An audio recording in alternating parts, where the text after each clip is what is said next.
Hoje eu vou falar para vocês sobre os desafios da iniciação científica em tempos de pandemia. Estruturei a minha fala em 4 partes: iniciação científica brasileira, percepção de ciência e tecnologia, iniciação científica e pandemia e feiras de ciência. A primeira parte, iniciação científica brasileira, vamos fazer um breve histórico da iniciação científica no Brasil. Qual a finalidade desse histórico, nesse contexto de conversa que nós teremos? É entender com qual finalidade, com qual objetivo essa iniciação científica ela se inicia no Brasil. Entre as décadas de 40 e 60, esse movimento de iniciação científica, que não tinha esse nome, muito menos bolsa para isso, era realizado exclusivamente nas universidades ou nas indústrias. Na universidade, para que você tivesse acesso a essa iniciação científica, você teria que conhecer um professor ou ter alguém que conhecia um professor para fazer essa indicação e o professor te aceitar. Então você tinha que conhecer, não tinha análise de mérito, processos seletivos.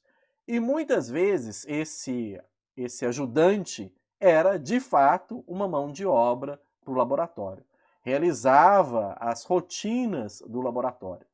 Então, nessa perspectiva, não tem uma iniciação científica propriamente dita, você tem um ajudante dentro dos laboratórios e na rotina do fazer pesquisa, esse ajudante acaba pegando um pouco essa rotina e esse fazer ciência do cientista.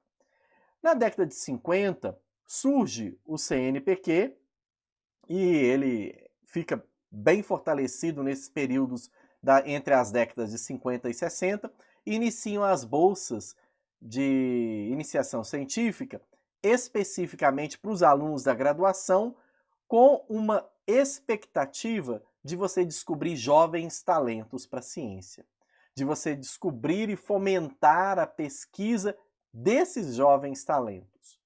Bom, para formar esses jovens talentos, há uma demanda muito grande de qualificação por parte dos docentes, dos professores, principalmente das universidades. Com isso, na década de 50 também, e fortalecido nesse período entre 50 e 60, a década de 50 e 60, surge a CAPES. A CAPES ela é voltada especificamente em bolsas para fomentar qualificações de mestrado e doutorado, muito para esses docentes, para esses professores das universidades. Com isso, você tem, nesse período de 50 e 60, até o início da década de 70, um grupo de professores se qualificando muito no campo da pesquisa. Entretanto, deixando a desejar, podemos dizer desta forma, no campo do ensino. Então, na década de 70, tem a reforma universitária. Essa reforma, ela cria uma coisa que para a universidade hoje ela é muito cara: a indissociabilidade entre o ensino e a pesquisa. Ou seja, aqueles professores, pesquisadores, eles têm que se dedicar ao ensino, ao processo de ensino, para formar esse jovem cientista, ou esse jovem que deseja ter uma determinada qualificação. Lembrando que um certo período dessas décadas, basicamente o processo de estudo universitário ele era elitizado.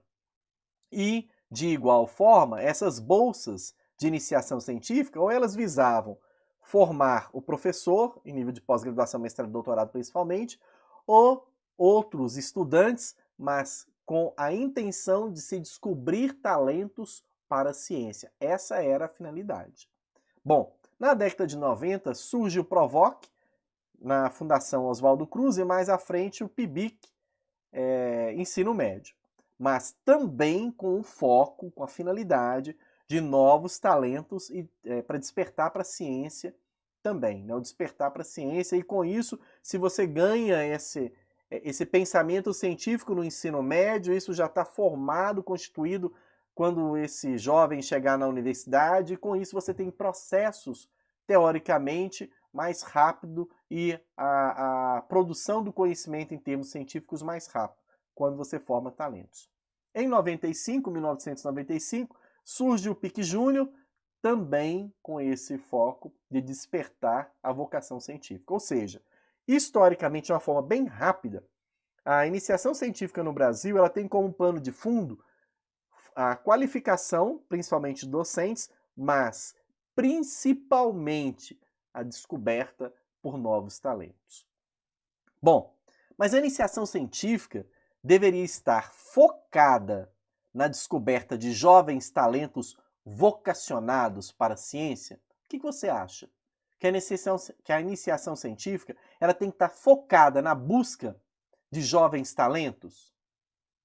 A iniciação científica deve estar focada na formação de jovens e novos cientistas? Ou seja, o objetivo da iniciação científica tem que ser formar cientistas ou mini-cientistas? A pessoa que faz a iniciação científica, o iniciante científico, ele trabalha de forma contextualizada e interdisciplinar. Ele trabalha no contexto daquele problema que foi escolhido para ser trabalhado. E com aquele problema ele tem que buscar múltiplas interpretações. Tem que ser interdisciplinar.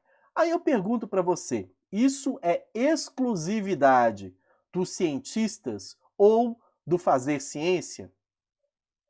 O iniciante científico realiza uma atividade mentalmente estimulante, porque ela é contextualizada, ela é dinâmica, ela envolve emocionalmente a pessoa, que faz uso da criatividade e da inventividade. Aí eu pergunto para você, isso é exclusividade dos cientistas ou do fazer ciência? Ou deve ser exclusividade dos cientistas e do fazer ciência? O iniciante científico, ele desenvolve habilidades intra- e interpessoais.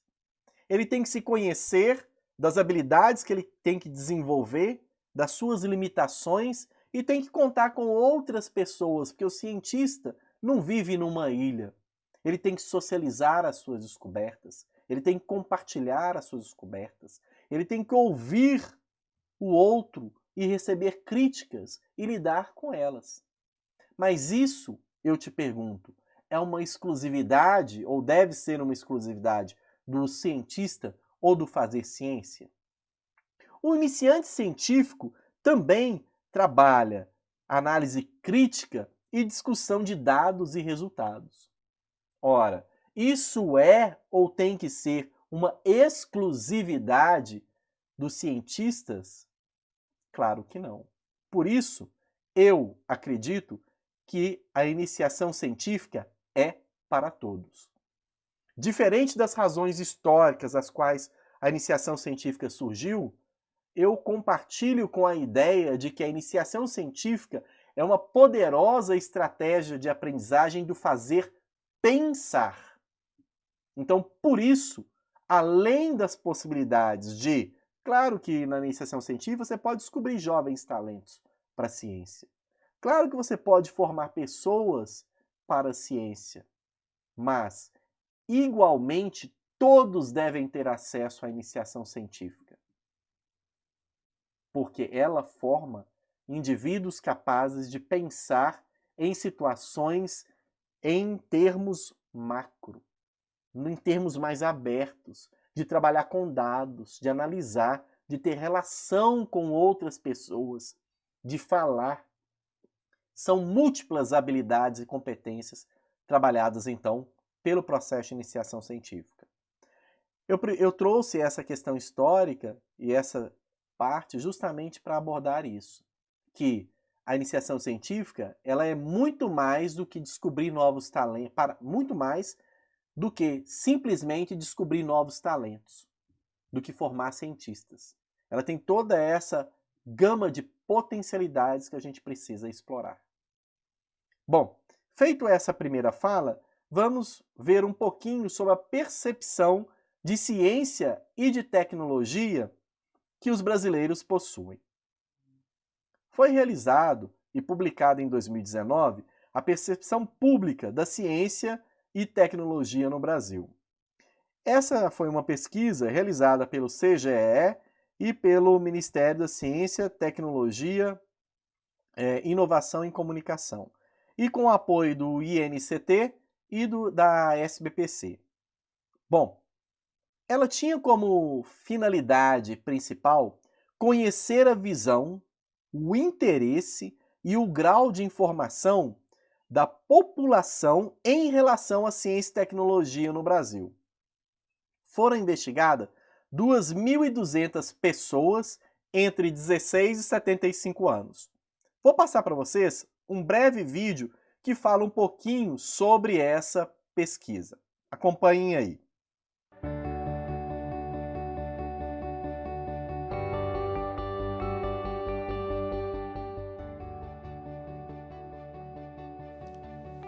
O que os brasileiros pensam sobre ciência e tecnologia? Em 2019, foi realizada a 5ª edição da pesquisa Percepção Pública da Ciência e Tecnologia no Brasil. Foram ouvidas 2.200 pessoas entre 16 e 75 anos em todas as regiões do país. A visão positiva que a sociedade tem sobre a ciência e a tecnologia se mantém. 73% dos entrevistados acham que a ciência e a tecnologia trazem mais benefícios que malefícios para a sociedade. E 62% estão interessados ou muito interessados em algum assunto relacionado ao tema.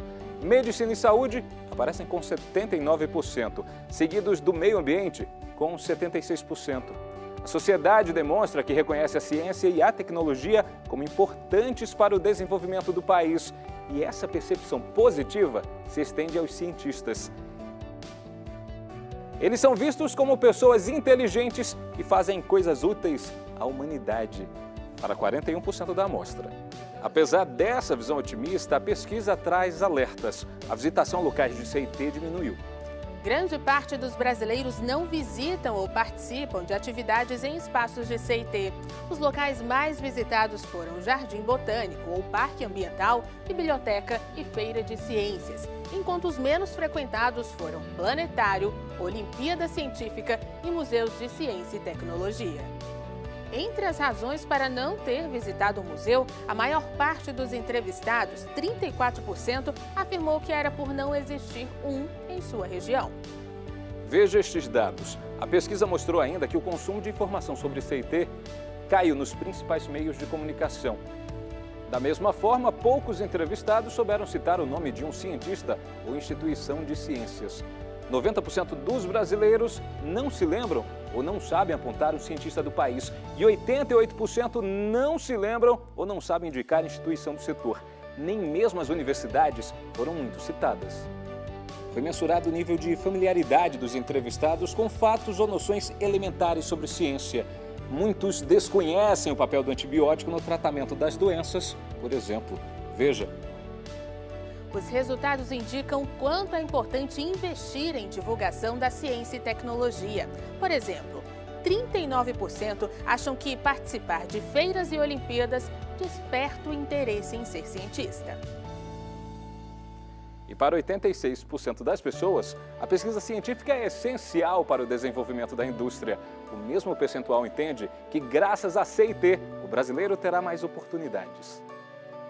E veja que importante, 90% dos entrevistados acreditam que o governo deve aumentar ou manter os investimentos em pesquisa científica e tecnológica nos próximos anos. Os brasileiros entendem que o fazer científico é a chave para o nosso futuro. Eles respeitam e valorizam a ciência e a tecnologia, esperam maior investimento. Mas cabe à sociedade, à comunidade científica e ao governo unir forças para difundir a CIT no país. Este é o objetivo da pesquisa: conhecer a visão e os interesses da população para orientar a tomada de decisões em políticas públicas de educação e ciência e tecnologia. Os dados apontaram que a ciência e a tecnologia são fundamentais para auxiliar e acelerar o desenvolvimento sustentável do Brasil. Essa pesquisa foi realizada pelo Ministério da Ciência, Tecnologia, Inovações e Comunicações, MCTIC, e o Centro de Gestão em Estudos Estratégicos, CGEE. Para conhecê-la na íntegra, acesse o site www.cgee.org.br. Eu coloquei no cantinho da tela aqui também, e dos slides que vão passar adiante, o link e o site, né? O link, que é a mesma coisa que o site, a URL, para que vocês possam acessar essa pesquisa que foi feita, e ela permite brincar com os dados. É um exercício de análise de dados, principalmente para você, iniciante científico, ok? Bom, eu trouxe também algumas informações que foram faladas para fins de registro. Nós já vimos que a iniciação científica era importante para achar novos talentos e formar cientistas, mas ela não deve ser exclusiva para isso, porque ela potencializa o desenvolvimento de múltiplas habilidades e competências e, por isso, torna a iniciação científica devida para todos, ou seja, ela é uma estratégia para o desenvolvimento do pensar em múltiplas habilidades e competências que todos deveriam ter. E aqui tem uma outra finalidade da iniciação científica: fazer com que a ciência e a tecnologia sejam conhecidas. Nós vimos que essa percepção pública ela ainda é muito incipiente. Mesmo tendo falado lá no vídeo que 62% da população brasileira estão interessados ou muito interessados em ciência e tecnologia, veja nessas 3 barras, nesses 3 gráficos, representados pela cor rosa e verde, que basicamente isso não muda ao longo dos anos desde 2010. Praticamente em torno de 62% o número de brasileiros interessados ou muito interessados. Ou seja, vocês, iniciantes científicos, e nós, professores e orientadores de iniciação científica, temos o compromisso de fazer aumentar esse interesse pela ciência e pela tecnologia. Bom, um outro dado da pesquisa que eu trouxe é que os locais menos frequentados, museu, planetário e Olimpíadas científicas, muito poucos frequentados, né? O mais frequentado, o Museu de Ciência e Tecnologia, 6%. Isso é um número irrisório, né, em termos de quantitativo de pesquisa, se nós pensarmos. E a principal causa por não ter unicidade, ou seja, há um desconhecimento ou uma não possibilidade de acesso a esses locais de forma virtual também. Bom, e os mais frequentados? Aqui eu acho que é pior ainda, porque os mais frequentados nem são tão mais assim. Jardim Botânico ou Parque Ambiental, biblioteca e feiras de ciências. Olha só a importância que uma feira de ciência tem. A feira de ciências, ela é um evento científico, mas ela é um evento social, porque você interage com outras pessoas. Você expõe as suas ideias, expõe um trabalho no qual você dedicou e você dialoga com as pessoas. Então, trazer pessoas para assistir os trabalhos, para ver os trabalhos, para dialogar com os apresentadores e com os trabalhos, isso fomenta, aumenta, melhora a percepção e o interesse das pessoas pela ciência e tecnologia. Olha que interessante, quando perguntados se lembravam de um nome de um cientista, 90% não se lembra ou não sabe. Aposto que você, iniciante científico, lembra do nome de um cientista que é seu referencial teórico. Lembra ou não lembra? Pensa aí. Então, o que acontece? A iniciação científica, ela fomenta o conhecimento das teorias, das ideias e, pelo contato, nos faz guardar esses nomes. Mas o próximo dado, o próximo gráfico é ainda mais preocupante. 88% dos respondentes não demonstraram conhecimento do nome de uma instituição de pesquisa no país, nem mesmo as universidades.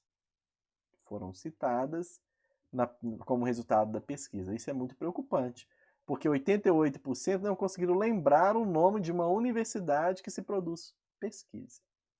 Nesse site também vocês vão encontrar uma série de outras publicações, uma delas que eu deixo a recomendação de uma leitura, porque é um livro, é Os Mineiros e a Ciência. Fica a recomendação de leitura para vocês, conhecer um pouquinho sobre nós, mineiros, e o que nós fazemos e achamos de ciência, principalmente vocês, jovens, ok? Com isso, nós vimos que a iniciação científica ela surge para a captação de novos talentos e também para o desenvolvimento do fazer cientistas, né, do fazer ciência e desenvolvimento de cientistas, de habilidades do cientista. Nós vimos que essa ciência desenvolve múltiplas habilidades, a iniciação científica desenvolve múltiplas habilidades e por isso ela não deve ser exclusiva para esses dois primeiros fins, formar cientistas e descoberta de novos talentos. E nós vimos também que a iniciação científica tem como compromisso em divulgar a ciência e a tecnologia. Então, 3 pontos, 3 aspectos, 2 pontos e 3 aspectos importantes da iniciação científica. Agora, vamos conversar um pouquinho sobre a iniciação científica em tempos de pandemia. E aí, como foi e como está sendo a sua iniciação científica em tempos de pandemia? Será que você vai se identificar com uma dessas coisas que eu vou pontuar? Antes disso, de uma forma bem rápida, relembrando só algumas etapas do processo de pesquisa. Claro que existem outros fluxos de pesquisa. Eu não vou me delongar, mas é necessário, pelo menos, falar sobre alguns processos, porque nós vamos retomá-los quando falarmos nos desafios. Uma pesquisa, ela inicia-se por um tema, né, com a busca de um tema, a definição de um tema. E é um tema que você tem que ter uma certa afinidade, porque você vai dedicar-se a estudar aquele tema. Além disso, tem que ter alguém para te orientar, ok? Bom, a despeito do tema, resolvido o tema, tem que se fazer um levantamento do que se já pesquisou sobre esse tema, que é a revisão inicial. Depois vem um período de introdução, que não é a introdução da escrita, mas eu chamei de introdução, que é aquele período que você vai fazer as perguntas para a sua pesquisa, levantar as hipóteses, traçar os objetivos, o fluxo da pesquisa, definir se ela vai ser quali ou quantitativa, definir se ela vai ser análise documental ou se vai ter que submeter às instâncias éticas da pesquisa. E depois você vai definir uma metodologia. Metodologia de produção e análise de dados. Eu prefiro falar produção de dados porque eu não uso coleta de dados. Porque parece que os dados nasceram numa árvore e você vai lá coletar os dados, né? Na verdade, eu prefiro produção de dados. Preferência, e eu tenho outras formas de sustentar, mas que não é o caso de discutirmos nesse momento. Tem que ter uma metodologia de como você vai produzir os seus dados e uma metodologia de como você vai analisar aqueles dados. Isso tem que ser definido antes de que os dados serem produzidos, né? Depois vem a produção dos dados, você vai fazer os resultados, que é a análise dos seus dados, a discussão desses resultados com o que a literatura já produziu, se porventura tiver produzido alguma coisa próxima ou semelhante àquilo que você pesquisou, e uma etapa muito importante, a divulgação daquilo que foi pesquisado, que você vai publicizar, tornar público a sua pesquisa, submeter aos pares, submeter ao escrutínio público, a apreciação pública da sua pesquisa. Uma etapa muito importante que, além de divulgar a sua pesquisa, divulgar a ciência, permite uma análise de uma pessoa externa à sua pesquisa também, dando, de certa forma, credibilidade. Bom, o cenário de pandemia da doença Covid-19 impactou diversas práticas, entre elas a da iniciação científica. Ou a sua não foi impactada? A sua prática, a sua iniciação científica teve algum impacto com a pandemia? Eu acredito que sim. E aí, o que fazer? Interromper as pesquisas de iniciação científica na educação básica ou mesmo no ensino superior? Essa é a solução? Inicialmente, pode-se desenvolver as primeiras etapas de uma pesquisa, não é mesmo? Então, nós podemos, por exemplo, fazer uma escolha, mesmo estando isolado, podemos fazer a escolha do tema, podemos fazer as leituras, podemos fazer a definição dos objetivos, das questões de pesquisa, das hipóteses, traçar as metodologias de produção de dados e de análise dos dados. Isso pode ser feito em distanciamento social. Só que nós não gastamos muito tempo para fazer isso, dependendo da pesquisa, e normalmente iniciação científica na educação básica, isso é feito de uma forma muito célere, né? Em 4, 5 meses você já concluiu essas etapas, por exemplo, né? Em alguns casos até menos. Bom, e aí? Né? O que fazer? E tem outra coisa, mesmo nessa fase inicial, é importante discutir os textos lidos, o referencial lido, discutir os objetivos, discutir as hipóteses, discutir as metodologias, discutir. Esse é um desafio da iniciação científica em tempos de pandemia. Um desafio por quê? Primeiro, o domínio tecnológico. Então você tem que ter um domínio mínimo em termos de tecnologia, o que eu acredito que praticamente todos vocês tenham. Bom, outro ponto, acessibilidade. Você tem que ter acesso a um equipamento tecnológico que permita você comunicar, e dependendo desse tipo de equipamento, você tem que ter dados, possibilidade de transferência de dados, quer seja por um chip de smartphone ou por uma rede Wi-Fi ou mesmo cabeada. Aplicativos para essa comunicação é o que não faltam. Coloquei alguns aí, o Meet, o Zoom, o WhatsApp, Hangout, Skype, o Big Blue Button, né? Esse Big Blue Button, talvez ele seja menos conhecido, né? Que a gente costuma brincar, chamar ele de BBB, né? Mas ferramentas digitais, né? As tecnologias digitais da informação e da comunicação é que não faltam para estabelecer essa comunicação.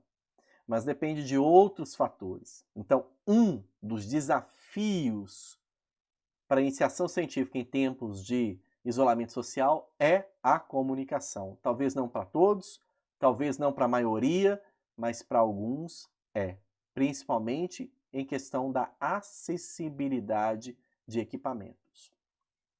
E aí cabe aos gestores, né, fomentar condições para esse acesso também, né? Isso é condição para se fazer pesquisa. Então, fomentar a pesquisa no momento de pandemia também é fomentar condições de pesquisa, como, por exemplo, a acessibilidade a equipamentos, a transferência de dados, a transmissão de dados e outras coisas mais. Também é um desafio para o gestor. Meu orientador rabiscou todo o meu texto. O IC, o meu orientando de iniciação científica, ou orientanda, nunca responde o que peço para mudar no texto. Ou seja, a comunicação, reforçada aqui agora em outro nível, a comunicação é um desafio em tempo de pandemia. Uma coisa é quando você está com o seu orientando ou com o seu orientador e ele fala assim para você: olha, você tem que mudar isso no texto, escreve desse jeito que eu acho que vai ficar melhor. O que você acha de fazer desse jeito e escrever desse jeito? Nesse diálogo, ele fala o seguinte: eu vou registrar aqui, colocar um comentário, só para você lembrar disso que eu estou falando. Ou você explica o seu texto para o seu orientador. Então você tem um diálogo próximo. No presencial, por exemplo. E aí, quando você recebe um texto todo colorido, de preto e vermelho, com um montão de comentário, você fica assim: meu Deus, o que eu não fiz nada. O que eu fiz? Né? Você fica achando que foi horrível o primeiro texto que você produziu, ou que o orientador não entendeu nada e comentou tudo. Então, tem um desafio nesse processo de comunicação. Quando você está no presencial, você dialoga algumas correções. E a mesma coisa para o orientador. Às vezes o que a gente fala e em uma frase simples, na fala, gesticulando, olhando, você consegue expressar e o seu orientando entender, no texto ele é frio. Às vezes você fala assim, ó, mudar isso.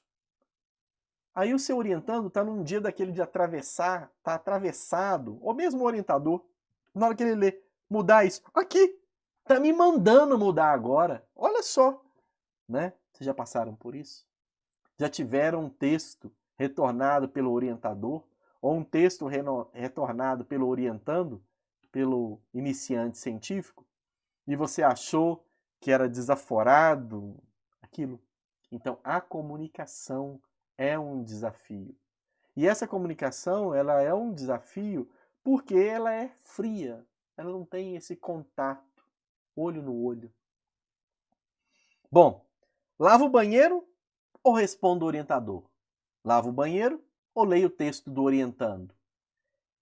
No distanciamento social, nós não estamos no nosso ambiente, no nosso hábito de trabalho. O nosso hábito de trabalho se confunde com a nossa residência. E aí as dinâmicas se misturam. Eu estou na minha casa, mas tem a dinâmica da casa, do lavar o banheiro, por exemplo, da dinâmica de auxiliar as minhas filhas, de tratar do cachorro. Isso tudo se mistura e pode me desorganizar. Por isso é importante estabelecer uma rotina, estabelecer um hábito, um cronograma, um planejamento. Nós vamos falar mais adiante. Então as questões físicas do distanciamento social, em função das coisas que se misturam, elas são, né, desafiadoras, e isso é um desafio para a iniciação científica em tempos de pandemia. Como produzir os dados? Posso ir ao laboratório? Minha pesquisa tem que ir para o laboratório, não tem jeito. Se eu não tiver laboratório, eu tenho que fazer uma pesquisa, misturar reagente e tal. Se eu não for para o laboratório, não tem jeito. Eu não posso trazer o material para cá. E aí? Bom, eu não vou te dar a resposta para essa pergunta, mas as pesquisas que demandam de equipamentos ou de locais específicos para o desenvolvimento, elas são extremamente desafiadas em tempos de pandemia. Para se avaliar essas questões, você tem que avaliar múltiplas variáveis. Deslocamento, o que as autoridades sanitárias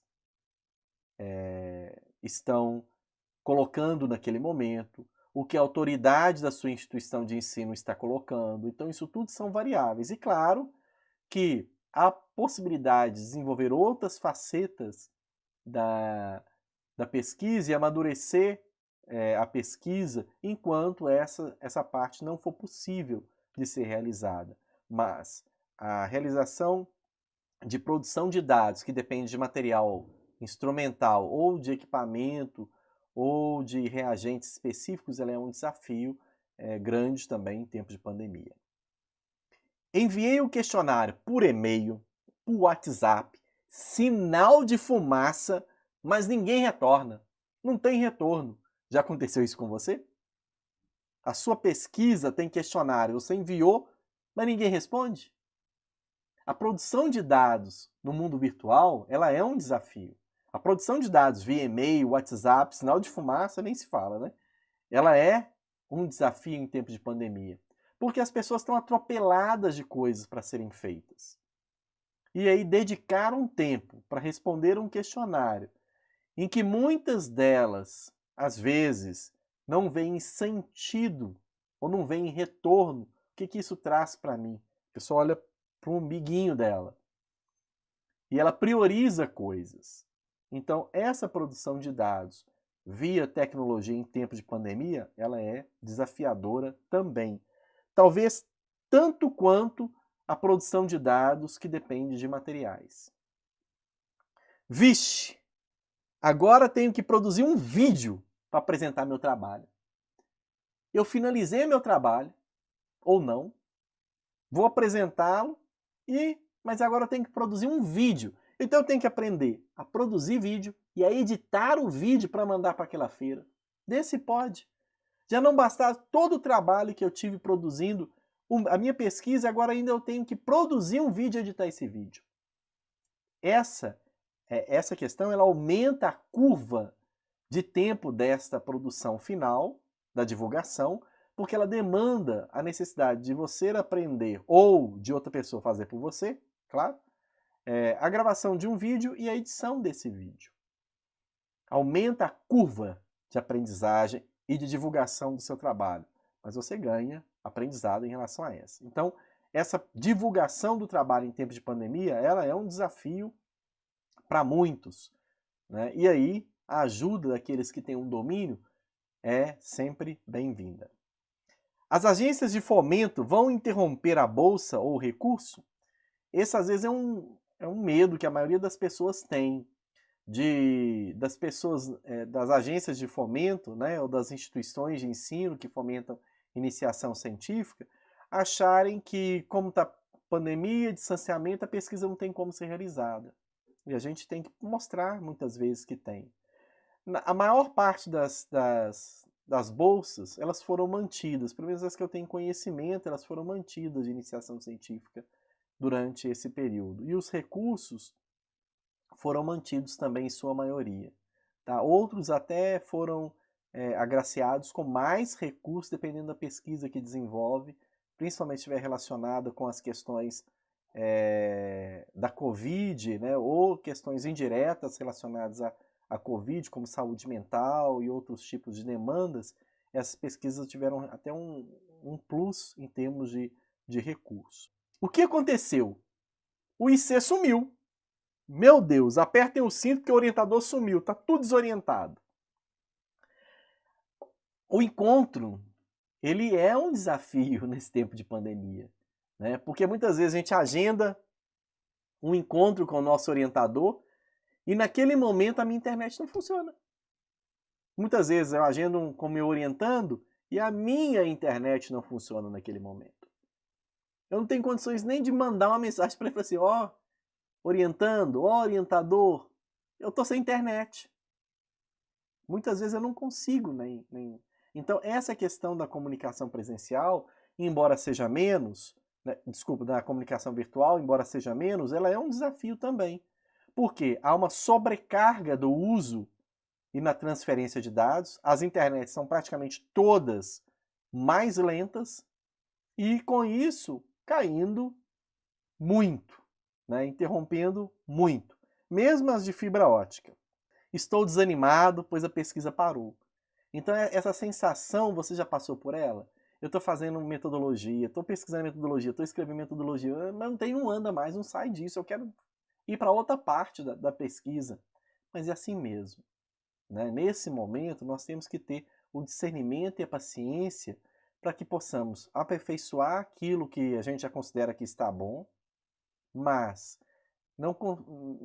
que, em função do momento, a gente não consegue avançar com alguma possibilidade de produção de dados. Né? E pode dar essa sensação, né? Mas não fique com ela. Tá? É uma sensação que a gente sabe que ela é momentânea, em função do momento que a gente está vivendo, da situação que a gente está passando.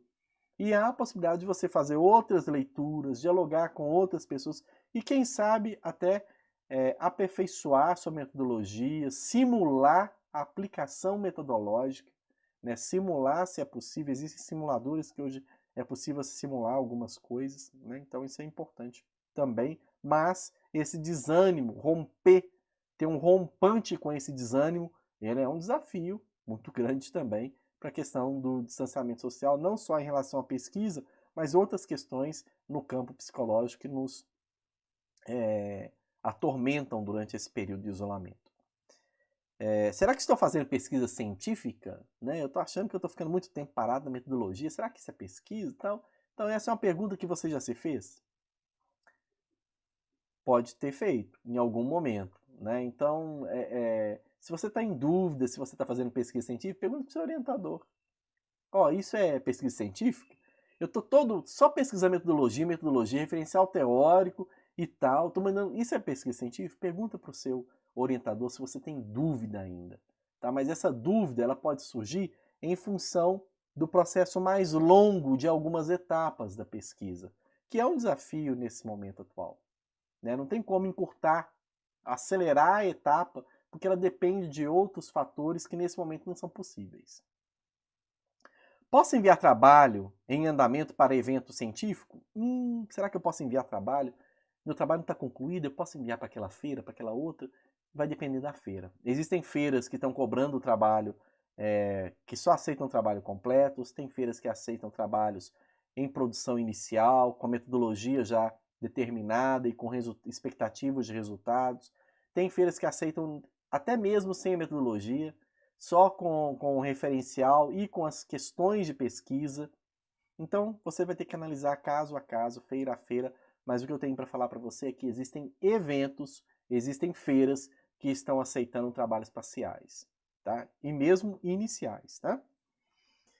E um planejamento bem feito. Planejamento não só da sua vida como iniciante científico, da sua vida como orientador de IC, mas é importante termos um planejamento de uma rotina da nossa vida diária. Estabelecer hábitos, isso é saudável, né? E é salutar nesse momento que estamos vivendo.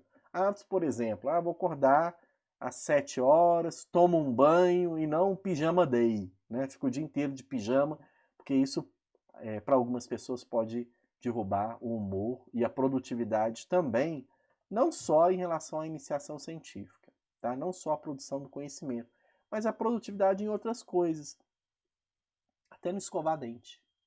Tem pessoas que levantam, ficam de pijama o dia inteiro e não tem ânimo nem para escovar os dentes, nem para higiene própria, fica com remela no olho o dia inteiro. Né? Se fica com remela no olho o dia inteiro, quanto mais sentar para ler um texto de iniciação científica. Né? Então, essa rotina ela é importante, e saber aquilo que te faz procrastinar essa rotina, burlar essa rotina, é importante também. Para que você tenha consciência daquilo que te faz burlar, para que você monte estratégias para que aquilo não te permita burlar. Tem o celular, se o WhatsApp tocar, eu paro tudo e vou ver. Então, quer dizer, nesse momento que você está fazendo alguma coisa que você não pode ser interrompido, o WhatsApp é um instrumento que te faz burlar.